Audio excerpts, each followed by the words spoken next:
Bueno, entonces vamos a continuar con la clase de rehabilitación vestibular. En esta primera parte vamos a ver lo que son los métodos diagnósticos complementarios. O sea, nosotros vimos lo que era la evaluación funcional a través de las distintas pruebas, donde vemos el reflejo vestibulo-ocular y el reflejo vestibulo-espinal, y también las diadococinesias, donde evaluamos coordinación cerebelosa, ¿sí? Ahora vamos a ver cuáles son los instrumentos que tenemos para hacer evaluaciones objetivas dentro de los trastornos vestibulares, ¿sí? Como sabemos, el sistema vestibular está junto con el sistema auditivo, hablamos de un sistema cócleo-vestibular, por ende, vamos a trabajar siempre con lo que son frecuencias. Entonces, las pruebas específicamente vestibulares, las frecuencias con las que trabajamos son más graves, ¿sí? Una batería de pruebas para los trastornos vestibulares, vamos a tener la electronistalmografía, la videonistalmografía, Video Head Impulse Test, el sillón rotatorio, la posturografía, la OBEMS y las CBEMS, y siempre estas pruebas se van a seleccionar según el motivo de consulta del paciente, cuál es el síntoma que aqueja al paciente, el síntoma principal, y a eso se van a sumar entonces lo que son las pruebas audiológicas, ¿sí? Mínimamente tiene que estar la audiometría, la logoaudiometría y la impedanciometría en cualquier paciente con trastorno vestibular, ¿sí? Ahora vamos a ver un poco lo que es la electronistalmografía, donde se colocan distintos electrodos en la superficie facial, cercanos al globo ocular, donde lo que vamos a hacer es medir el comportamiento de los ojos, teniendo en cuenta el potencial córneo y el retiniano. Estos potenciales eléctricos van a proveer una señal que se puede usar para los registros de los movimientos de los ojos. Como los ojos cambian de posición, los campos eléctricos creados por este potencial córneo-retiniano cambian la intensidad espacial, y esto va a generar un gráfico que es el que vamos a analizar. Me tienen que dar 2 segundos porque no me di cuenta y se me está apagando la compu. Hey, si quieres seguir un segundito. Bien. Ahora ella está hablando de la electronistalmografía. La electronistalmografía prácticamente en la actualidad no se hace ya por sí misma la electronistalmografía, sino la videonistalmografía, que es la que Marti va a mostrar después y va a mostrar ejemplos también. ¿Por qué? Porque, bueno, todo se digitalizó, se computarizó, entonces es como mucho más práctico realizar la videonistalmografía. Esto no quita que antes, hace unos años atrás, no tantos, porque yo he hecho electronistalmografía,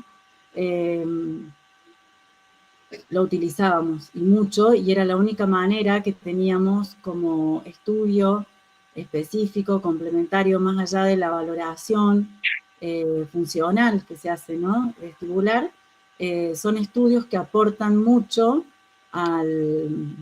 para llegar, digamos, al diagnóstico específico. Claro, hasta hace unos años los equipos lo que generaban es un gráfico como el que genera el electrocardiograma.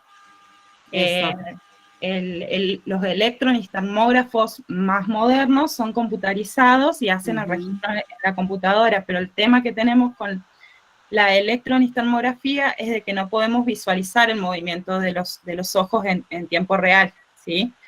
Que sí lo permite la videonistalmografía. Claro, eso era todo, digamos, se sacaba todo del gráfico. Claro. ¿Sí? Que tal cual como dice Marti, o sea, era como un electrocardiograma, porque es más, la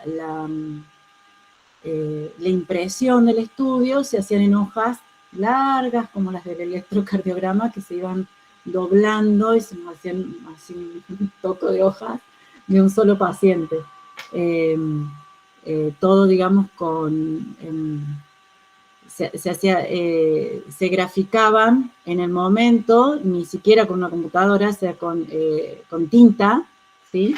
Entonces, bueno, había que tener en cuenta eso, no solamente, digamos, el hacer el estudio en el momento, sino que la técnica del estudio esté bien hecha para que lo que estábamos buscando y lo que estábamos evaluando realmente quede impreso, ¿sí? Entonces era bastante, la videonistagmografía nos vino a solucionar en realidad muchos problemas y a clarificar mucho más los resultados también. Ahí te dejo más. Exacto. Bien, entonces, con la videonistagmografía vamos también a ver el comportamiento de los ojos, pero a través de una cámara infrarroja que los va a registrar, y a su vez vamos a ver de que cuando hacemos el estudio va a ir generando el gráfico, pero también podemos visualizar en tiempo real el movimiento de los ojos del paciente. Ahora, si al final nos queda tiempo, les muestro algunos estudios. Pero bueno, quería explicarles en el gráfico que también sirve en relación a la electronistagmografía. Acá van a ver, esto es una videonistagmografía, es la primera parte de la prueba que se hace, es la evaluación de presencia o ausencia de nistagmus de manera espontánea, sin fijación visual. Acá van a ver, estos son los grados de desvío de la mirada. Acá cuando está en 0, implica de que la mirada está centrada, ¿sí? Por eso justamente este paciente no tiene ninguna alteración, vemos que logra una línea recta que mantiene durante todo el periodo de la evaluación. Por lo general se toman muestras de 20, 30 segundos, ¿sí? Acá en este caso es mirada derecha, por eso vamos a ver de que está sobre la línea, acá tenemos el 0 de la mirada central, y acá que asciende a 25 grados, que es el desvío de la mirada que tiene el paciente hacia la derecha. Y en este caso, también espontáneo, sin fijación visual, con mirada izquierda, vemos que se grafica por debajo, ¿sí? 25 grados por debajo. ¿Se dan cuenta de eso que les digo? Recuerden que yo no las veo, así que activen el micrófono y... Te digo, Marti, si alguien, igual. sí, si alguien pregunta te decimos, pero bueno, está. No, aparentemente está claro. Lo entendieron. Bueno. Yo tengo una duda, no sé si estoy en lo cierto, porque es algo nuevo esto para mí. ¿Esto estaríamos evaluando también la misma vía que el reflejo vestíbulo ocular? Es decir, ¿sería por esa vía que estoy evaluando yo también? ¿Puede ser algo así o no? ¿O estoy muy...? Estamos en la mirada espontánea, sí, valoramos parte, o sea, también valoramos lo que es la vía vestíbulo ocular, pero en este momento valoramos la vía visual, completamente la vía motora visual, ¿sí? Puede haber alteraciones en este caso que sean centrales, que nos generen un nistagmus, o puede haber alteraciones vestibulares que nos pueden generar un nistagmus. En este caso, este paciente no tenía ninguna alteración. Gracias. ¿Te respondí, Gladys, o no? Sí, yo quería saber, porque un poco me imaginaba qué era cómo relacionábamos, cómo era la relación de lo vestibular con lo que ustedes estaban valorando acá, con el nistagmus, ¿sí? Entonces yo Claro. me imaginé que es un poco otra manera de valorar esta vía, es decir, los nervios que participan de esta vía, a eso me refería yo. Exactamente. Estamos valorando la vía vestibulocular, sí. Pero se pueden producir alteraciones o nistagmus de origen por desorganización central o periférica, ¿sí? Sí. Bien. Bueno, esto era para esto. A ver. Así está, este gráfico corresponde a las pruebas posicionales. Vamos a ver entonces que el aparato nos permite observar lo que son los movimientos horizontales, en esta línea están marcados en verde, y lo que son movimientos verticales arriba abajo están en esta línea, ¿sí? El aparato nos permite ver ambos, se llama ambos canales, ¿sí? Pero no estamos hablando en este momento de los canales semicirculares, sino que estamos hablando de los canales de medición. Entonces, si este paciente en el Dix-Hole Pie presenta un nistagmus horizontal, se va a producir un desvío. A ver si puedo ampliar el gráfico. A ver, esta paciente, en realidad en el aparato lo verían mejor porque se puede ampliar el gráfico en sí. Pero bueno, cuando es a derecha, vamos con la fibra. Si yo tuviera acá un nistagmus horizontal a derecha, esto quedaría graficado así, ¿sí? Los picos van a ir hacia allá. Si el paciente tuviera un nistagmus horizontal a izquierda, los picos quedarían de esta manera. Fíjense, vayan mirando con el gráfico que está marcado, ¿sí? Bueno, a su vez, cuando por el canal donde valoramos la parte, los movimientos verticales, que es el azul, vamos a ver que si los movimientos, si el paciente hace movimientos, el nistagmus es hacia arriba, se va a generar el pico de esta manera, y si es hacia abajo, el pico se va a generar de esta manera, ¿sí?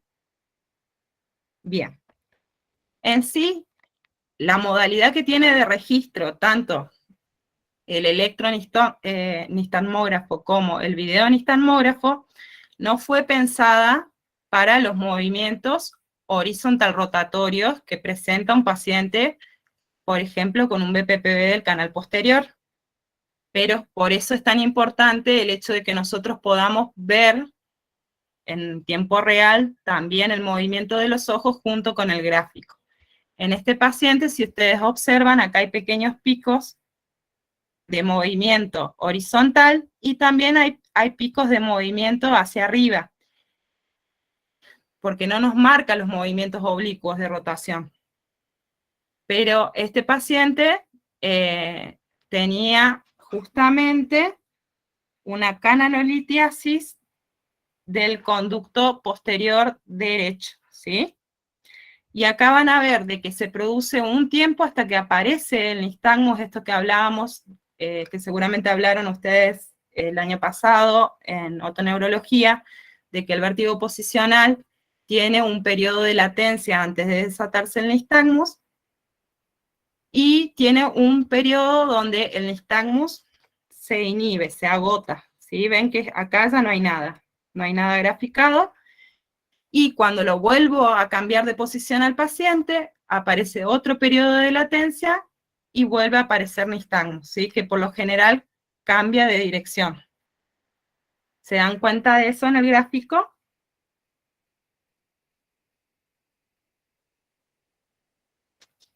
Un sí, un no, un... Sí, se ve, Marta. ¿Sí? Se ve. Bueno. Se ve chiquito, obviamente. El gráfico no se ve ampliado ni grande. Así es como realmente se ve. En el aparato, pero sí quería que ustedes vieran cómo se grafica la dirección de los nistagmus, porque es importante que ustedes sepan leer los gráficos, porque cualquiera de los que hacemos estudios nos podemos equivocar cuando informamos. Entonces, uno tiene que también saber, cuando el paciente trae el estudio, lo tiene que presentar el informe con el gráfico, y ustedes tienen que poder leer el gráfico. Bien. Acá lo van a ver más claro. Bueno, esta es la parte de las pruebas calóricas. Me quedó re alto las pruebas calóricas. Vamos a ver entonces. Caliente derecho. Nosotros sabemos que para hacer las pruebas calóricas tenemos que irrigar. Vamos a irrigar sobre la temperatura corporal 7 grados y 7 grados por debajo de la temperatura corporal para producir los distintos fenómenos de activación y inhibición. por convención, trabajamos con 44 y 30 grados, ¿sí? Esto ustedes ya lo vieron, ¿no es cierto?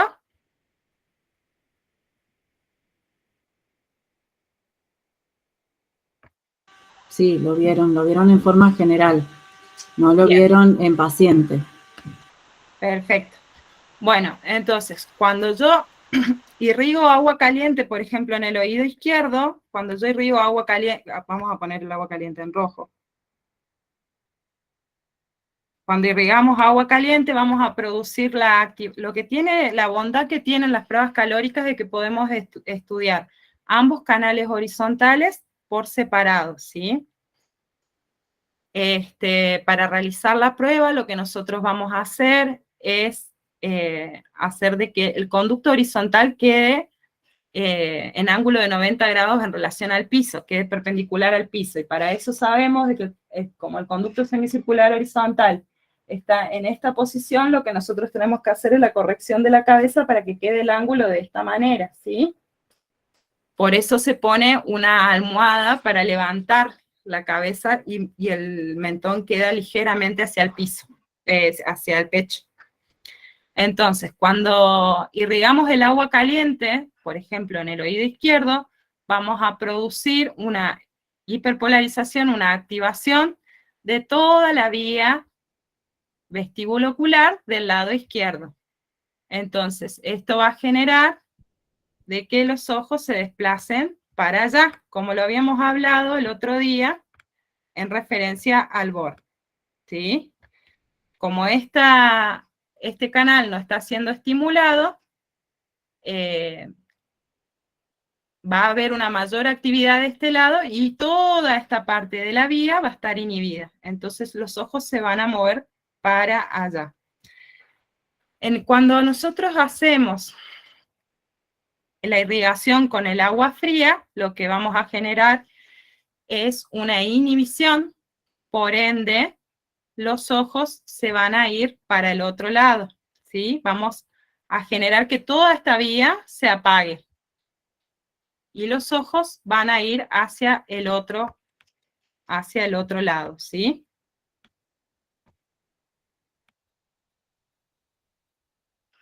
Entonces, eso ahora lo vamos a ver graficado.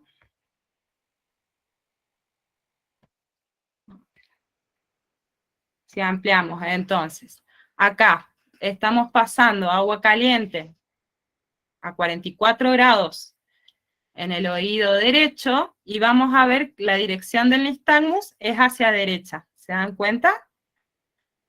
La batida, la fase rápida es hacia derecha.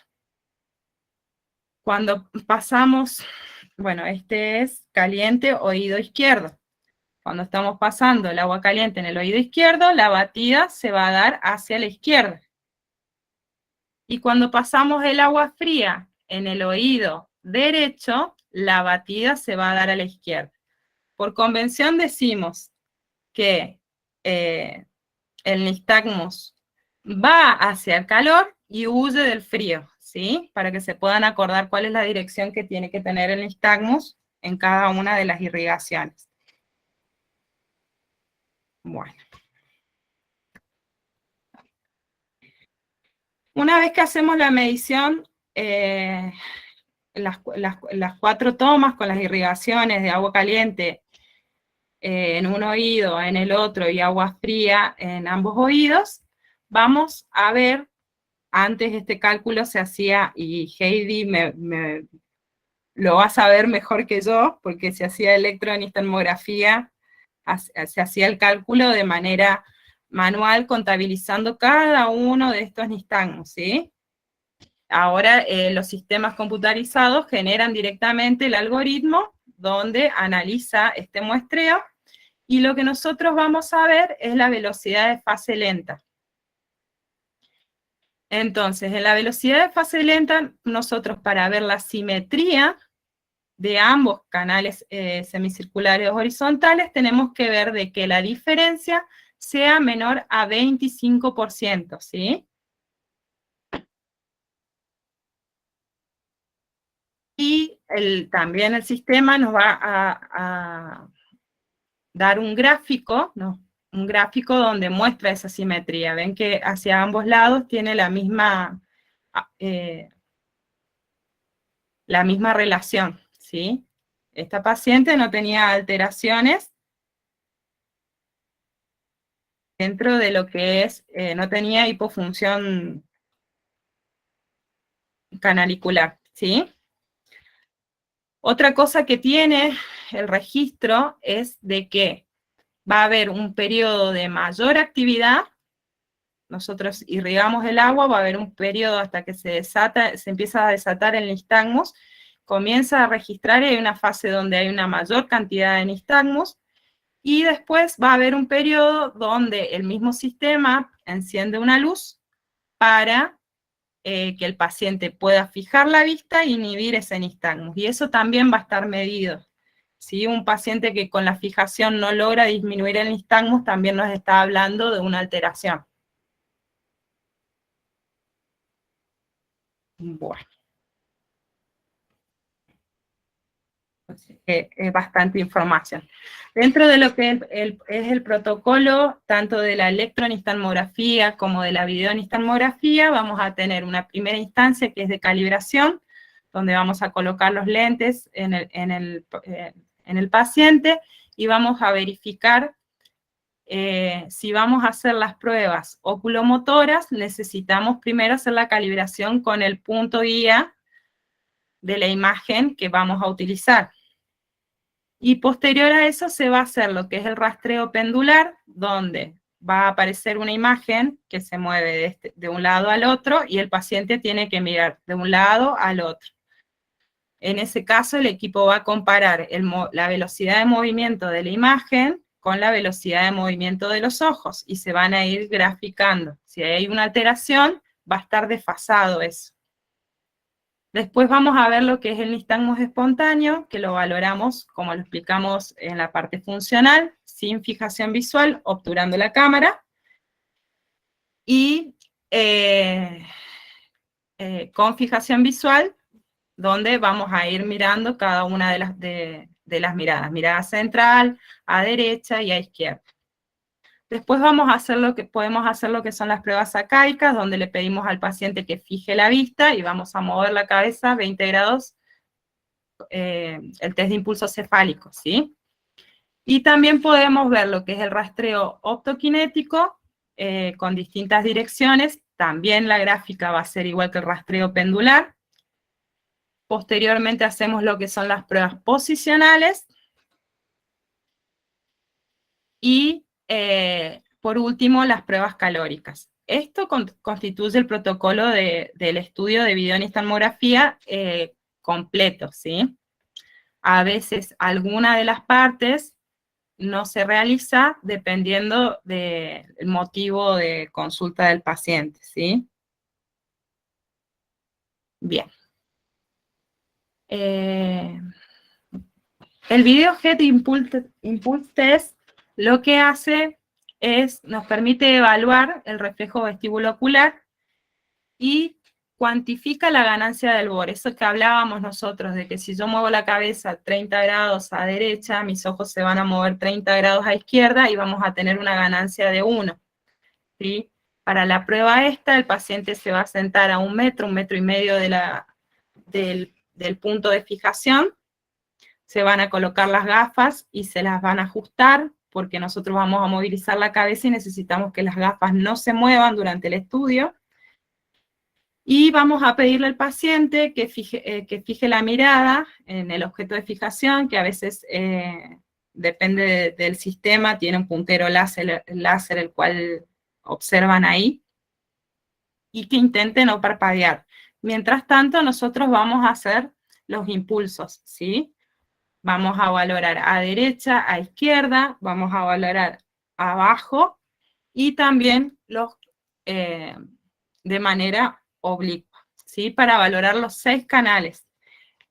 La bondad que tiene el test de impulso cefálico es que nos permite valorar los 6 canales, a diferencia del videonistagmógrafo, que solo valoramos el canal horizontal. Y otra cosa es que nosotros cuando hacemos la videonistalmografía a través de las pruebas calóricas, el estímulo, la frecuencia de estímulo es baja con el agua, tanto con el agua caliente como con el agua fría, la frecuencia de estímulo es muy, muy baja. En cambio, en el test de impulso cefálico, la frecuencia de estímulo es mucho más fisiológica porque es igual a la que realizamos en los movimientos de cabeza cotidianos, ¿sí? Bueno, entonces, estos son los gráficos que nos va a arrojar el estudio. Vamos a ver en este paciente que no tiene ninguna alteración, la ganancia del BOR corresponde en cada uno de los canales.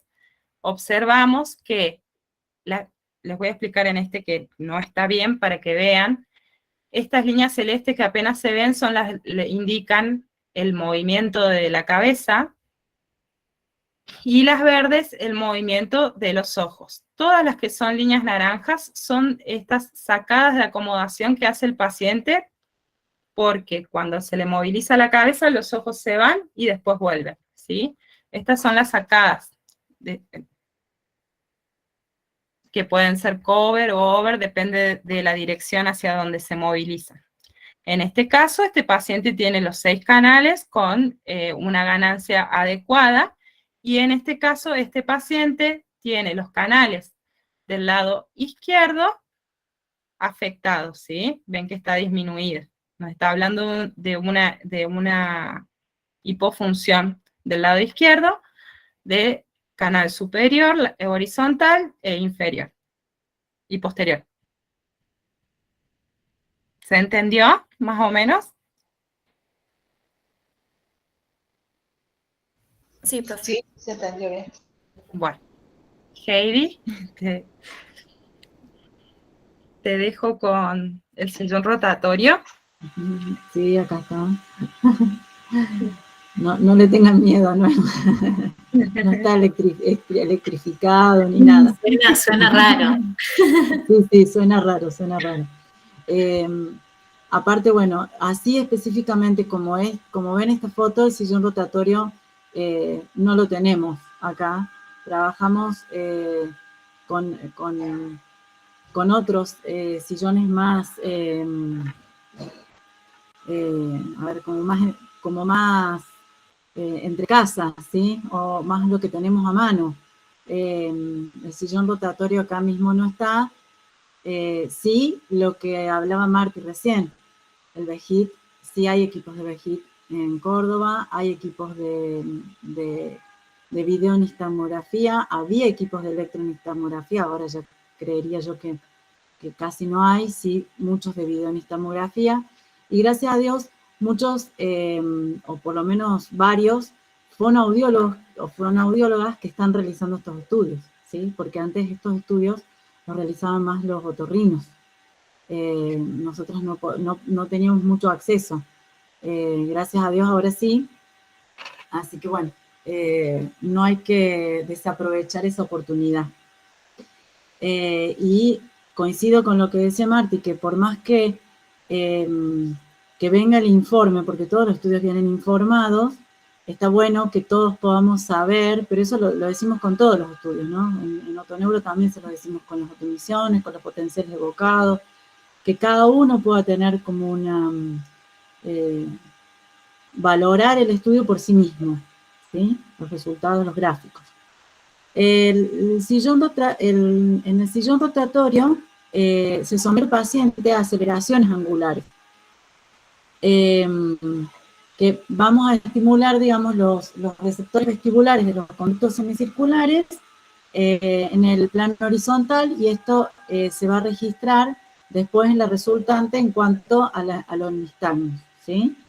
Con el sillón rotatorio, en los sillones rotatorios de última generación digitales, esto sale todo en forma digital, ¿sí? Con los sillones rotatorios que utilizamos nosotros, tenemos que hacer el conteo de los nistagmos, como hacía yo antes el conteo de los nistagmos con el electronistalmógrafo, que me tenía que poner a leer y contarlos uno por uno y ver cuál correspondía y cuál no. porque bueno, Marti creo que les dijo, pero volviendo a la video, el paciente necesita de mucha concentración, porque el paciente no tiene que pestañear o pestañear lo menos que pueda, para que el estudio salga bien, ¿sí? En el sillón rotatorio, no sé si recuerdan, el año pasado, los que cursaron clínica otoneuro el año pasado, hicimos unas prácticas en el Mauret y utilizamos unos sillones rotatorios que encontramos ahí, y hicimos la valoración de los nistagmos fisiológicos, porque no había nadie que tenga vértigo en ese momento entre nosotros, pero lo pudimos evaluar, ¿sí? Con estas aceleraciones angulares. Ese sería el objetivo, digamos, ante las aceleraciones angulares, con cierta aceleración y durante más o menos una estimulación de 1 minuto para un lado y 1 minuto para el otro. Luego hacemos el conteo de los nistagmos y vemos si hay correspondencia, si hay simetrías o asimetrías entre la aparición de los mismos. ¿Sí? Bien. Y la prueba de sillón rotatorio se utiliza mucho aún hoy en día para los pacientes que tienen hiporreflexias bilaterales, ¿sí? Cuando tenemos una hipofunción bilateral severa y que no logramos la estimulación ni siquiera con el agua helada, no hay respuesta, se observa si hay restos de función con el sillón rotatorio. Sillón rotatorio, sí, hay en Buenos Aires, en 2 hospitales, pero es cierto de que es un equipo sumamente caro, por eso es que no... Pero el sillón rotatorio en sí, el que está pensado para el estudio, nos permite justamente graduar la velocidad de giro. Claro. Cuando se hace más en forma manual, bueno, hay que ir controlándolo uno mismo, digamos. Pero sí, muchas veces sucede eso también, que con un estímulo giratorio se logran ver respuestas en nistagmos que a lo mejor con otros estímulos no lo logramos ver. Bien. Pasa a la siguiente, Martín. Bueno, la posturografía,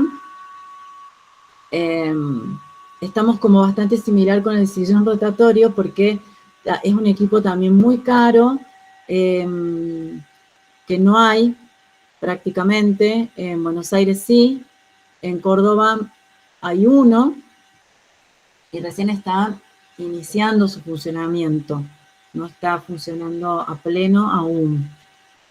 Igual creo que es esa la idea. También hubo muchos posturógrafos que en un comienzo eran como el boom y que sí o sí había que usar esto, y hoy en día se piensa que, bueno, que su funcionamiento no era el más adecuado, entonces cambió a otro posturógrafo, ¿sí? En el posturógrafo lo que vamos a evaluar específicamente es el reflejo vestibuloespinal. El reflejo vestibuloespinal específicamente. Se puede evaluar tanto en posturografía estática como en posturografía dinámica. El que esté en Córdoba y que está empezando su funcionamiento evalúa estático, ¿sí? Entonces en bipedestación no es tanto como el que ven en esta foto, en bipedestación sobre una plataforma que tiene unos sensores, y a su vez el paciente usa como una tobillera, ¿vieron como las tobilleras que usan para arresto domiciliario? Una cosa así. Se pone una tobillera, o para las que usan para hacer gimnasia. No, pensé que estoy un poco alejado de eso. Con esa tobillera, esa tiene sensores, entonces lo que logra ver es la diferencia en cuanto al eje vertical, gravitacional, con una complejidad en tanto a estímulos visuales y estímulos de sensopercepción, ¿sí? En cuanto a apoyo, sensopercepción en cuanto a apoyo. Por ejemplo, en sobre una colchoneta o sobre un piso más firme, con zapatillas, sin zapatillas, ¿sí? Y en cuanto a lo visual, con estímulos visuales, como los que ya van a ver más adelante, que va a mostrar después Marti, cuando hacemos la rehabilitación, que pueden ser estímulos sacádicos, estímulos de fijación visual, estímulos optoquinéticos, ¿sí? Hasta a veces con realidad virtual también. ¿Mm? O sea, va avanzando en complejidad en cuanto a que esto también se puede usar el posturógrafo para evaluar y también se usa para la rehabilitación en sí misma. ¿Mm? Para rehabilitación en sí misma y después para la valoración de cómo va la rehabilitación vestibular. ¿Mm? En todas esas instancias se utiliza. La plataforma se llama dinamométrica y cuando se hace en forma dinámica, o sea, el paciente caminando, el paciente saltando, que eso no se hace con todos los posturógrafos, lo que se va evaluando es un gráfico que sale en una computadora, por supuesto, que de acuerdo al movimiento del paciente y de acuerdo a su eje corporal y a su equilibrio postural, se va alejando del centro, ¿sí? No pusimos ningún gráfico, pero bueno, ya cualquier cosa después le vamos a cargar algunos, sí. Se va alejando del eje central del cuerpo, ¿sí? De la bipedestación. Entonces, cuanto más alejado esté del eje central, será que mayores compensaciones necesitará el paciente para poder tener ese equilibrio, ¿sí? Es la verdad que un elemento óptimo, digamos, para ambas cosas, para evaluación y para tratamiento, pero bueno, no se utiliza en forma tan asidua como una videonistamografía o un VEGIT que utilizamos ahora, ¿no? Sí, esto es por los costos de los equipos, ¿no? Por eso es que hay tan pocos en uso. Y otra cosa es de que dentro de la posturografía, aparte de estos estímulos visuales complejos que les nombró Heidi, también vamos a valorar al paciente con claudicación visual, o sea, sin la posibilidad de fijar la vista. Vamos a ver después en la rehabilitación también de que nosotros, cuando hay una alteración vestibular, recordemos que las 3 patitas teníamos la propiocepción, la parte visual y la parte vestibular. Entonces, cuando la parte vestibular está mal, por lo general empezamos a compensar a través de la vista. Entonces, dentro de esta prueba también hacemos pruebas sin fijación visual y con la posibilidad de fijación visual o con estímulos complejos, visuales complejos que también generarían una información errónea. Eso complejiza la prueba, ¿sí? La sensibiliza. Exacto. Por eso ahí ven que, por ejemplo, este paciente está con un arnés puesto, ¿sí? Eso es por seguridad, en realidad, porque todas las pruebas lo que hacen es, bueno, salir del punto de equilibrio. Intentar que el paciente salga del punto de equilibrio para ver cómo es la respuesta vestibuloespinal, ¿sí? Bien, ¿vamos bien hasta ahí? ¿Alguna pregunta? ¿Están? Bueno, ahora vamos a ver los potenciales evocados, los CBEMS y los OBEMS. Estos son potenciales evocados, pero vestibulares. La prueba es objetiva, no es invasiva, aunque ustedes vean ahí el paciente medio lleno de cables, no es invasivo, se ponen electrodos nada más. Es rápida, es fácil de realizar, con eso no estoy tan de acuerdo, no es tan fácil de realizar porque los electrodos tienen que estar muy bien colocados sobre el músculo esternocleidomastoideo. Tuve la oportunidad de hacer algunas veces, tampoco hay muchos equipos de potenciales vestibulares, pero bueno, hay que ubicar bien el músculo esternocleidomastoideo del paciente, cosa que en algunos pacientes es muy fácil porque se marca mucho, y en otros pacientes no. Entonces, bueno, el paciente ven que tiene que estar en una postura como de costado, ¿sí? Y tratando de contracturar, digamos, de hacer fuerza para que el músculo se vea, ¿sí? No es que lo tengamos que ver, pero sí tienen que estar, lo tenemos que ver para poder poner bien los electrodos y que después salga el registro. ¿Mm? Bueno, sirve para determinar el funcionamiento del sáculo y del nervio vestibular inferior. Y lo que evalúan es la generación de reflejo vestíbulo-cólico. ¿Se acuerdan que el vestíbulo-cólico era el movimiento de la cabeza en el espacio? No sé si se los dije a ustedes o a Otoneuro, pero algo a lo mejor hablamos la clase pasada. La clase pasada lo hablamos, sí. Sí, creo que sí. Lo que hace es que, ¿cómo se hace? A través de un estímulo sonoro. Esto es a través de un estímulo sonoro, ¿sí? Generamos estímulos sonoros vía aérea, ven que tienen los auriculares puestos, y ese estímulo sonoro, a través de, digamos, del reflejo sináptico y del reflejo vestíbulo-cólico, va a generar la contracción del músculo esternocleidomastoideo. Sería a través del tracto vestíbulo espinal, ¿sí? Entonces, al generar la contracción, eso es lo que genera el potencial evocado. ¿Mm? Lo que vemos es la presencia o la ausencia de este potencial evocado, ¿sí? No es tan fácil, no se hace tan seguido, pero en algunos pacientes es importante, digamos, poder evaluarlo de esta forma. También se puede evaluar a través del OBEMS, que es la que sigue.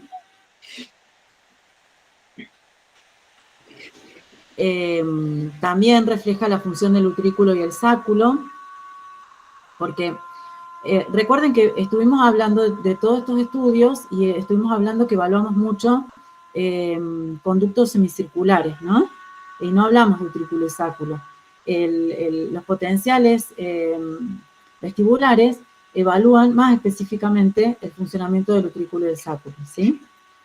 En este se evalúa a través de la contracción de las motoneuronas oculomotoras, del reflejo del BOR, pero a través de un estímulo más vibratorio, ¿sí? Esto se hace a través de un estímulo vibratorio, o galvánico, dice, pero bueno, eso seríamos un poco más difícil la prueba. Los que se utilizan más son los vibratorios, y se utiliza la 500 Hz, fíjense que bastante fuerte, a 95 decibeles. Muy bien. ¿Cómo vamos hasta acá también? Bueno, bien, para profe. repasar un poquito y dejar en claro más sintético, ¿sí? Pensé que alguien había hecho. Las pruebas que tenemos son la videonistamografía con las pruebas calóricas, dijo Marty, lo que más evaluamos, el conducto semicircular horizontal. Con el BHIT podemos evaluar los 6 conductos semicirculares y la ganancia del BOR. Es como un poco más amplia la valoración, ¿no? Con el BHIT también, con cualquiera de estos estudios, la técnica tiene que ser muy precisa. Bueno, con el BHIT hay que estar como muy